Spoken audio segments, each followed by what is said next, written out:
설교 제목을 한번 따라하겠습니다. 피스메이커가 되라. 시작. 피스메이커가 되라. 2021년 1월 6일 날 전 세계가 충격에 빠진 사건이 있었습니다. 어떤 사건이냐면 전 세계를 움직이는 미국, 또 그런 미국의 심장부로 할 수 있는 미국 국회의사당이 무장한 어떤 사람들에 의하여 점거당하는 일들이 실제로 있었습니다. 여러분 기억나시죠? 얼마 전에 있었기 때문에 다양한 해석이 있긴 하지만 어쨌든 정치적인 이념의 갈등으로 국회의사당에 총칼을 든 사람들이 그곳을 점령하는 사건이 있었습니다. 그걸 보면서 미국이 정치적인 대립이 분열이 엄청 심하구나라는 생각들을 하게 되었습니다. 그리고 나서 얼마 있다가 영국의 이소스라고 하는 연구단체에서 전 세계 28개 나라를 대상으로 분열 지수를 조사한 조사가 있었어요. 그런데 이 조사가 엄청 충격적입니다. 여러분 혹시 심장이 약하신 분들은 눈을 꼭 감으십시오. 엄청 충격적인 결과인데요. 먼저 첫 번째 표 한번 보여주실까요? 이게 뭐냐면 전 세계 28개 나라 중에 정치적 갈등, 분열도를 숫자로 먹이는 건데, 여러분 작은 것이지만 제일 위에 있는 나라가 우리나라고요, 그 밑에가 칠레고요, 그 3등이 미국입니다. 우리가 미국이 엄청난 갈등을 겪는다라고 말했는데, 조금만 마이크가 울리는데 그런 미국이 큰 갈등을 겪는다고 말했는데, 그런 미국보다도 훨씬 더 정치적인 갈등과 대립이 심한 나라가 바로 우리나라인 것입니다. 다음 표를 보시면요, 이 다음 표는 뭐냐면 남녀 간의 갈등, 대립을 보여주는 지표인데요. 전 세계에서, 그러니까 28개 나라이긴 하지만 전 세계 큰 나라들 중에 남녀 간의 대립이 가장 심한 나라가 어디인가? 바로 한국입니다. 여러분 성가대 보세요. 여자, 남자 이렇게 앉았잖아요. 절대 안 섞입니다.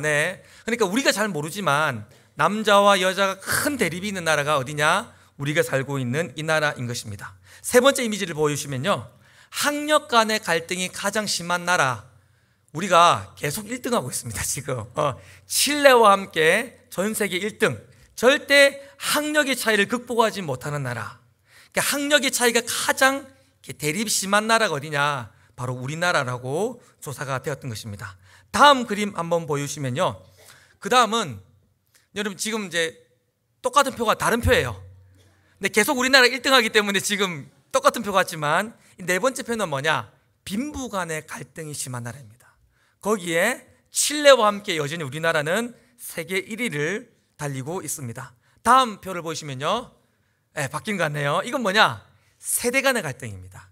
각 세대별로 이해하지 못하고 갈등하는 빈도수를 조사했더니 1위가 한국이었습니다. 마지막 표인데요, 이게 뭐냐면 종교 간의 갈등이에요.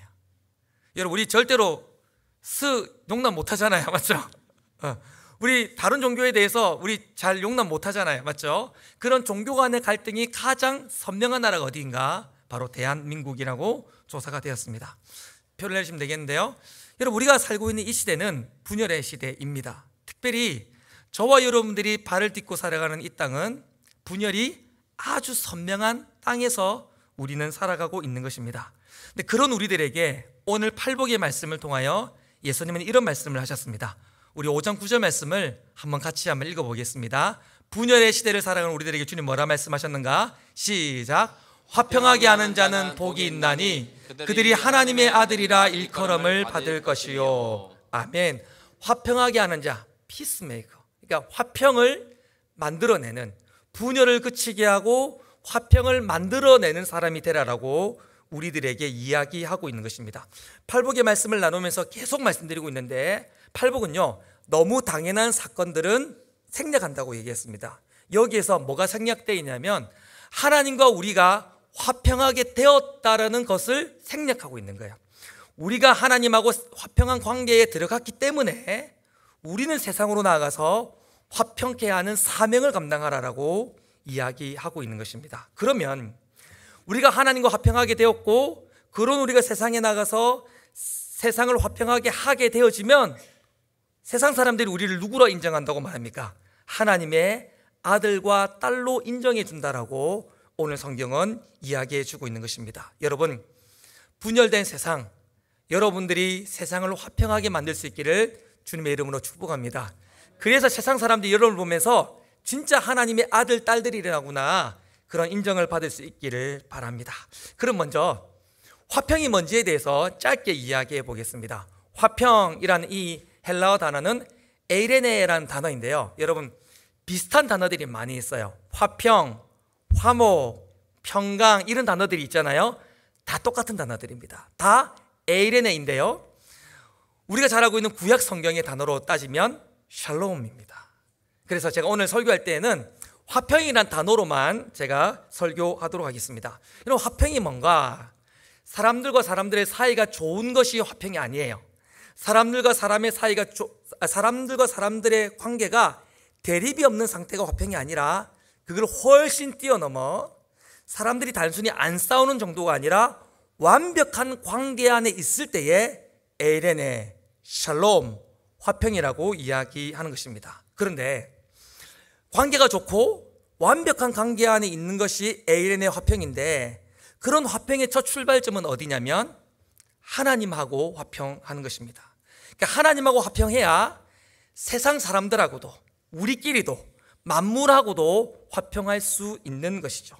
여러분, 하나님하고도 화평하고 사람들끼리도 화평하고 만물하고도 화평했던 사건, 세대, 장소가 있었습니다. 언제, 어디였습니까? 어느 장소였습니까?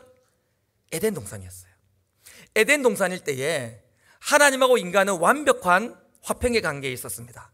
사람들끼리도 완벽한 화평의 관계에 있었고요, 사람들과 만물도 서로 화평한 관계 가운데 있었습니다. 그러나 이 화평이 깨어졌습니다. 뭐 때문입니까? 죄 때문입니다. 인간이 딱 죄를 짓고 나자 하나님이 찾아오셨을 때에 성경은 이렇게 기록하고 있는데 여호와의 낯을 피하여 숨었다라고 말합니다. 그러니까 하나님하고 인간의 관계가 화평이 깨어진 것입니다. 그 다음에 곧바로 어떤 일이 일어났습니까?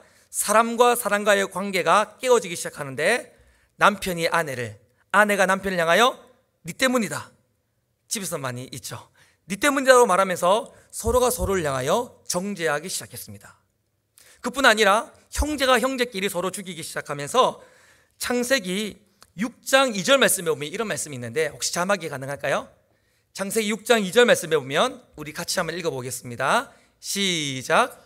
하나님의 아들들이 사람의 딸들의 아름다움을 보고 자기들이 좋아하는 모든 여자를 아내로 삼는지라. 여러분, 지금 뭐라고 말하냐면 하나님의 아들들이 사람의 딸들의 아름다움을 보면서 모든 여자를 자기의 아내로 삼았다라고 말합니다. 그러니까 단순히 남자들이 여자들에게 대시를 많이 했다 이런 내용이 아니에요.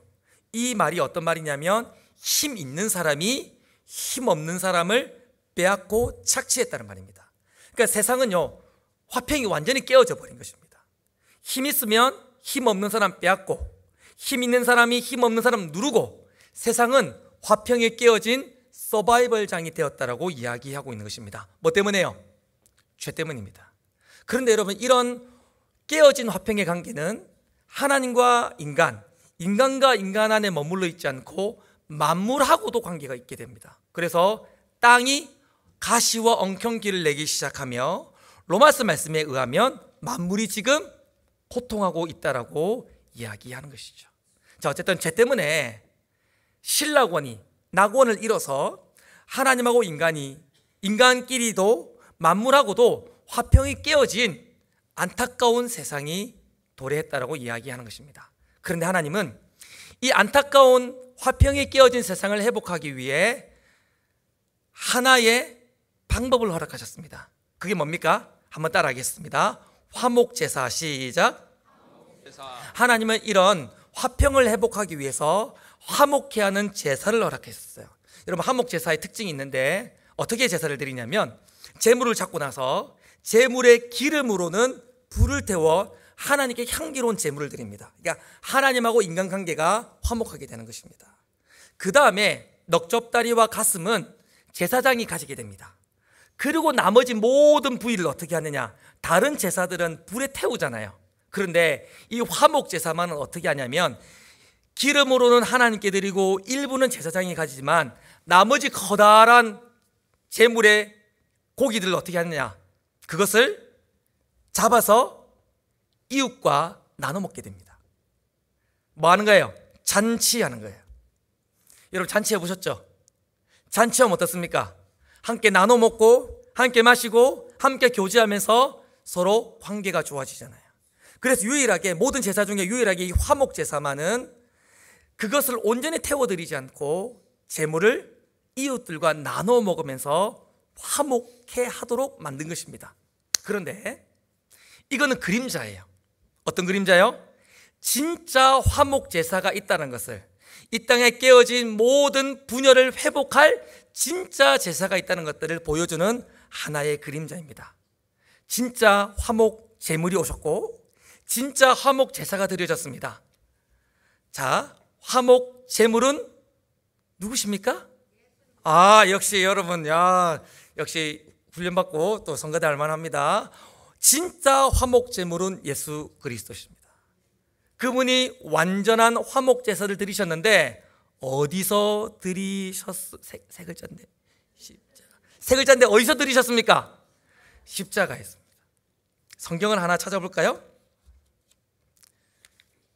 골로새서 1장 20절. 지금 자막이 많이 넘어가고 있어서 우리 같이 한번 읽어보겠습니다. 시작. 그의 십자가의 피로 화평을 이루사 만물고 땅에 있는 것이나 하늘에 있는 것들이 그로 말미암아 자기와 화목하게 되기를 기뻐하심이라. 아멘. 그리스도가 자기를 화목 제물로 내어주시고 십자가에서 완전한 화목 제사를 드리심으로 말미암아 하나님하고 우리의 관계가, 할렐루야, 인간과 인간의 관계가, 할렐루야, 또한 인간뿐 아니라 온 만물에 깨어진 관계들이 화목하게 되도록 그리스도가 그 일을 행하신 것입니다. 여러분, 제가 중요한 얘기를 할 건데 잘 들어보십시오. 예수님이 이 땅에 오셔서 사람의 모양으로 이 땅에 오신 것을 초림이라고 말합니다. 한번 따라합시다. 초림. 초림인데 사투리 약간 초장같이 나가요. 초림인데 예수님은 초림을 통하여서 십자가에서 화목 제사를 드리셨어요. 그래서 이 땅에 화평을 시작하셨습니다. 그런데 예수님이 재림하실 것이잖아요. 예수님이 재림하시면 어떤 일이 일어나게 되는가? 이사야 11장 6절부터 8절 말씀을 보겠습니다. 제가 읽어볼 테니까 잘 따라오십시오. 예수님이 재림하시면 이런 일이 일어나게 됩니다. 그때에 이리가 어린 양과 함께 살며 표범이 어린 염소와 함께 누우며 송아지와 어린 사자가 살찐 짐승과 함께 있어 어린 아이에게 끌리며 암소와 곰이 함께 먹으며 그것들의 새끼가 함께 엎드리며 사자가 소처럼 풀을 먹을 것이며 젖먹는 아이가 독사의 구멍에 장난하며 젖된 어린아이가 독사의 굴에 손을 넣을 것이라. 할렐루야. 예수님이 재림하시면 어떤 일이 일어나게 되어지냐면 육식동물이나 초식동물이, 심지어는 어린아이들이 독사굴에 손을 넣어도 전혀 해함이 없는 완벽한 화평, 샬롬, 에일에 내가 임한다라고 말씀하십니다. 자, 여러분 제 얘기를 잘 들어보십시오. 예수님은 초림을 통하여 십자가로 이 땅에 화평을 시작하셨어요. 그리고 예수님은 재림을 통하여 그 화평의 사역을 완성하실 것입니다. 그러면 지금은 초림과 재림 사이에, 이 초림과 재림 사이를 뭐라고 하는지 아십니까? 두 글자로 말세라고 합니다. 따라합시다. 말세. 초림과 재림 사이에 우리가 말세를 살아가고 있는데 화평이 시작되었지만 완성되지 않은, 그러나 완성을 향해 가고 있는 시대를 살고 있습니다. 그런데 이런 초림과 재림 사이에 주님이 우리에게 사명을 주셨습니다. 먼저 우리가 하나님과 화평하게 된 우리들에게 초림과 재림 사이에서 우리에게 어떤 사명을 주셨냐면, 주님이 시작하셨던 그 화평을 주님이 재림을 통하여 완성하실 것인데 그것을 주님이 재림하실 때까지 이루어 가라라고 말씀하신 줄 믿습니다. 우리에게 주님이 시작하시고 완성하실 피스메이커가 우리에게 되어라라고 주님이 말씀하신 것이죠. 고린도서 5장 18절 말씀을 같이 읽어보겠습니다. 시작. 모든 것이 하나님께로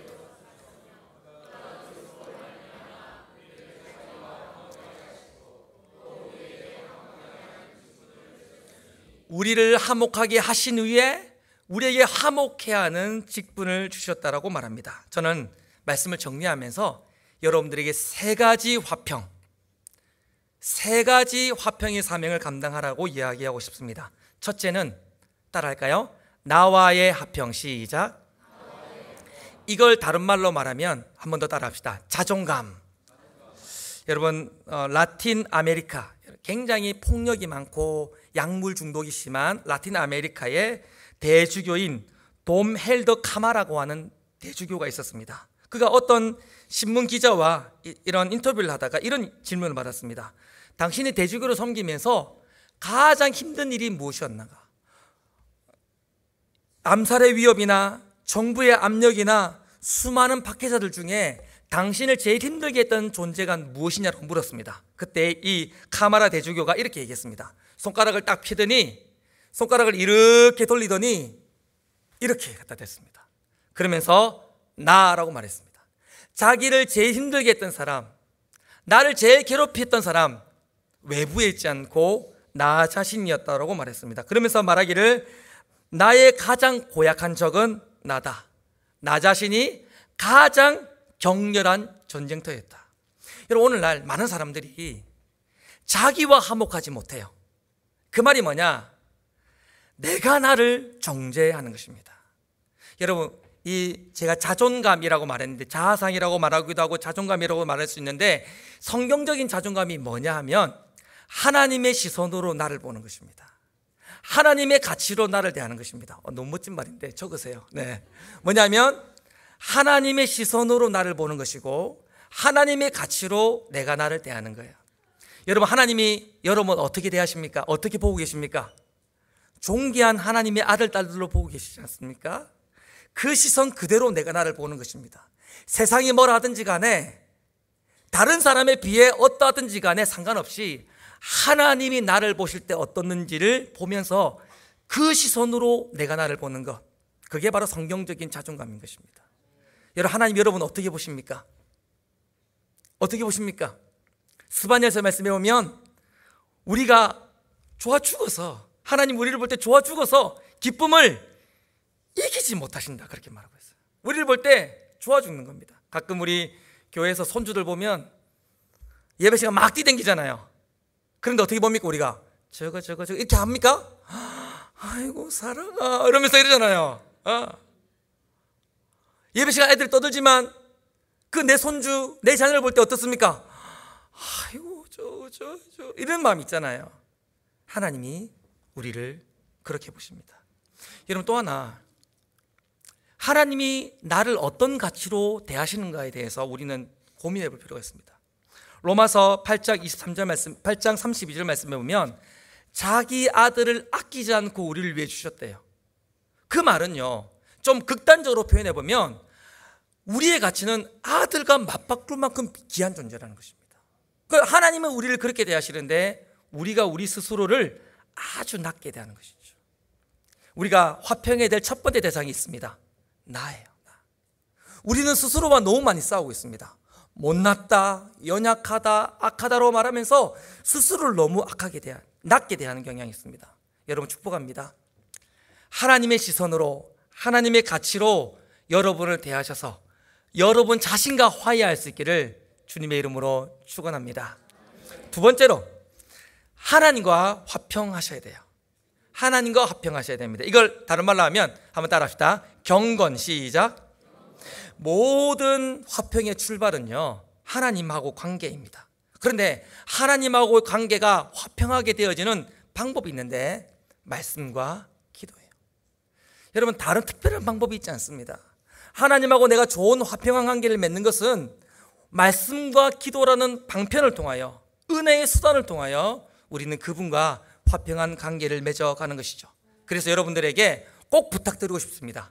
여러분, 신앙의 루틴을 가지십시오. 여러분, 이 자리에 오후 예배 나오실 분 정도라면 엄청 열심히 있는 분이잖아요. 그러나 우리 다 연약합니다. 뜨겁다가도 식어져 버리고 불타다가도 금방 꺼져버리는 연약한 존재입니다. 그래서 여러분들 신앙의 루틴을 가지십시오. 그러니까 이런 거예요. 예를 들면 나는 아무리 힘들고 아프더라도 일주일에 4번은 새벽기도 나가겠다. 아니면 3번은 나가겠다. 아멘이 안 나오니까 내가 한 번 더, 아니면 2번은 나가겠다.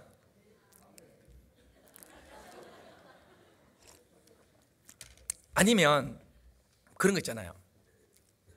뭐 새벽기도 나가기 어렵다면 나는 일주일에 한 3번 정도는 저녁에 와서 기도하겠다라든지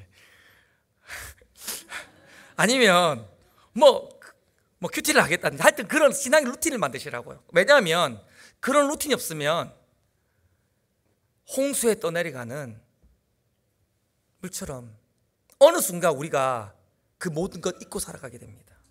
저는 목사로서 제일 감사한 것 중에 하나가 뭐냐면 제가 목사로서 죽어도 새벽기도 나와야 된다는 게 가장 큰 복이라 생각해요. 여러분, 제가 새벽기도 하게 생겼습니까? 여러분, 저는 절대 그런 사람이 아닙니다. 그러나 제가 목사로 부름받는 순간 자연스럽게 신앙의 경건 루틴이 생겼습니다. 죽어도 교회 와서 죽어야 되는 그런 안타까운 신앙의 루틴이 생긴 거예요. 근데 그게 저를 붙잡는, 저를 망하게 하지 않는 방법이 되는 거예요. 저는 우리 교회 봉사직 중에 가장 크게 복받은 봉사직이 있다고 생각합니다. 저는 그 새벽 예배 반주자라 생각해요. 얼마나 감사해요. 이분들이 여기 몇 분 계시지만 이분들이 밤마다 고통하십니다. 밤마다 우리 설교자들이 카톡을 하거든요. 집사님, 내일은 몇 장입니다. 그럼 이분들이 제가 압니다. 안 봐도 비디오입니다. 목사님 저 못 가요. 저 아파요. 막 이렇게 하고 싶다가도 내가 안 가면 반주가 없으니까 이러면서 집사님 맞잖아요. 비켜보세요 한번. 중심에서 비켜보세요. 집사님 맞잖아요. 맞잖아요 집사님. 집사님. 그러니까 그런 봉사직 또 하나 있어요. 새벽 예배 운행자. 저기 또 계시네요 지금요. 몇 분 계시네요. 얼마나 괴롭겠습니까 이분들이. 근데 내가 안 가면 교회 예배가 안 되니까 억지로 나와서 그 나름의 신앙 루틴이 유지되어지는 것이죠. 여러분들 오늘 양육 수료하시는 분들에게 꼭 부탁드리고 싶습니다. 여러분들 훈련 받을 때는 일주일에 2번, 3번 예배 나오시고 금요 예배도 거의 다 나오셨는데 절반 이상 지금 금요 예배 안 나오고 있어요 지금요. 제가 다 세고 있습니다 지금. 화 있을진저. 네, 여러분 제가 다 세고 있어요. 지금 예전에 훈련 받을 때는 진짜 열심히 나오셨는데 이제 딱 끝나니까 벌금 안 내니까 지금 싹 했는데 여러분 루틴을 가지십시오. 경건의 루틴을 가지십시오. 새벽을 벌금 따위 때문에 나오는 것이 아니라 목사가 카운트하니까 나오는 것이 아니라 여러분 영혼을 살리기 위해 여러분 나오셔야 됩니다. 저 뒤에 앉은 젊은 분들도 잘 기억하십시오. 잠옷실에 계신 우리 애기 엄마들도 잘 기억하십시오. 아빠들도 경건의 루틴을 가지셔야 됩니다. 그래야 하나님과 화평할 수 있고 그래야 우리가 살 수 있는 것이죠. 마지막입니다. 이웃과 화평하셔야 됩니다. 이웃과 화평하려면 따라 해볼까요? 권리 포기. 시작. 여러분 우리가 이웃과 화평하지 못하는 이유가 뭘까요? 내 지체들과 나와 다른 사람들과 화평하지 못하는 이유가 뭘까요? 야고보서 4장 1절은 이렇게 말하고 있습니다. 우리 4장 1절 말씀을 같이 한번 읽어보겠습니다. 시작. 너희 중에 싸움이 어디로부터 다툼이 어디로부터 나느냐? 너희 지체 중에 싸우는 정욕으로부터 나는 것이 아니냐? 여러분 사람들과 다투는 이유는 뭐냐면 내 정욕하고 다른 사람의 정욕이 맞짱 뜨는 거예요. 내 정욕하고 다른 사람의 정욕이 서로 싸우는 것이 다툼입니다. 더 높아지고 싶고 더 인정받고 싶고 더 사랑받고 싶고 내가 더 이기고 싶은 나의 정욕과 또 다른 사람의 정욕이 서로 만나는 것이 다툼인 것입니다. 만약에 한쪽이 그 권리를 포기하면 다툼이 사라지게 되는 것이죠. 세상을 어떻게 화평하게 만들 것인가? 내 권리를 포기하는 거예요. 우리 성광교회 공동체 안에서 우리 사랑방 안에서 어떻게 우리가 화평을 유지할 수 있는가? 쉬워요. 내 권리를 포기하는 것입니다. 내가 더 인정받고 싶고 내 주장을 더 많이 하고 싶고 내가 더 높임받고 싶지만 그 권리를 포기할 때에 우리는 화평을 지켜나갈 수 있는 것입니다. 그런 면에서 화평하는 사람들은 어떤 사람인가? 순교자예요. 내 욕망을 포기하는 사람이야말로 순교자거든요. 그러니까 화평케 하는 사람들은 순교자들입니다. 여러분들 세상으로 나아가 공동체 안에서 또 여러분 삶의 현장에서 권리 포기하시고 화평을 이루어낼 수 있기를 주님의 이름으로 축원합니다. 그러면 마지막입니다. 그러면 너무 손해보는 거 아닌가? 아니에요. 5장 9절 말씀을 읽고 마쳐볼까요? 5장 9절 말씀 한 번만 더 읽어보겠습니다. 제가 읽어볼게요. 화평하게 하는 자는 복이 있나니 그들이 하나님의 아들이라 일컬음을 받을 것이며. 여러분, 이 말 속에 세 가지 의미가 있는데, 첫째로는 우리가 세상으로 나가 화평하게 하면 화평이신 하나님을 우리를 통해 세상이 보게 된다는 것입니다. 여러분, 우리가 화평하게 하는 삶을 살면 화평이신 하나님이 우리를 통해 세상 가운데 드러나게 됩니다. 피조물이 하나님을 드러낼 수 있는 것, 이것보다 큰 영광은 없는 것이죠. 또 하나, 우리가 화평하게 살아가면, 화평을 이루는 삶을 살면 세상 사람들이 우리를 하나님의 아들이다, 딸이다 인정합니다. 그런 인정을 받게 되는 것이죠. 최고의 찬사인 것이죠. 그런데 세 번째로, 우리가 하나님의 아들, 딸이라는 말의 의미는 어떤 뜻입니까? 하나님의 상속자라는 것입니다. 화평하게 하는 삶은 하나님의 나라를 유업으로 받는 사람들에게 나타나는 특징이기 때문인 것이죠. 여러분, 축복합니다. 우리가 하나님과 화평하게 되었기에 세상으로 나아가 화평케 하는 삶을 살 수 있기를 주님의 이름으로 축원합니다.